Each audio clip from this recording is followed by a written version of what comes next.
കൊല്ലം Mayyanad S സമിതി അഭയകേന്ദ്രം, Karunagappally Ayanivelikulangara south Bethel Marthoma ചർച്ചിന് സമീപം S സമിതി സാന്ത്വനം ഓൾഡ് ഏജ് ഹോം എന്ന പേരിൽ വൃദ്ധസദനം ആരംഭിക്കും. 26 രാവിലെ 10:30 എസ് സമിതി സാന്ത്വനം ഓൾഡ് ഏജ് ഹോം ഉദ്ഘാടനം ചെയ്യുന്നത്.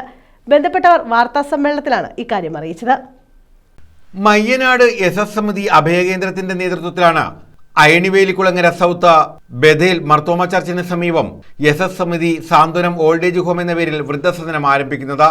26 രാവിലെ 10:30 CR മഹേഷ് MLA ഉദ്ഘാടനം ചെയ്യുമെന്ന് ബന്ധപ്പെട്ടവർ വാർത്താസമ്മേളനത്തിൽ അറിയിച്ചു. Managing trustee Francis Xavier, executive director Gopinath Madathil, manager V Jayadevan, Thaha A Sharafuddin Alinkadavu എന്നിവർ വാർത്താസമ്മേളനത്തിൽ പങ്കെടുത്തു.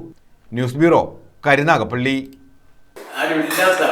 അവര് രോഗസുഖമായി പുറത്തു പോകുമ്പോഴേ അവർ വീണ്ടും രോഗികളായിട്ട് അത് ഒഴിവാക്കാനായിട്ട് അങ്ങനെയുള്ളവരെ സംരക്ഷിക്കാൻ വേണ്ടിയാണ് തുടങ്ങി. പിന്നെ നമ്മള് ഈ തെരുവിൽ കൂടെ വികൃതമായി നടക്കുന്നതൊക്കെ മാനസിക രോഗികളാണ്.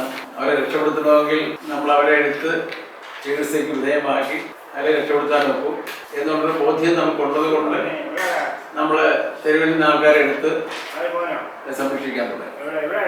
നമ്മളൊരു 650ഓളം ആൾക്കാരെ നമ്മുടെ വീടുകളിൽ വിടാൻ സാധിച്ചു.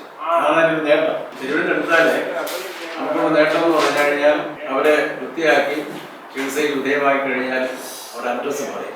Managing trustee Francis Xavier, executive director Gopinath Madathil, manager V Jayadevan, Thaha A Sharafuddin Alinkadavu എന്നിവർ വാർത്താസമ്മേളനത്തിൽ പങ്കെടുത്തു. News bureau, Karunagappally.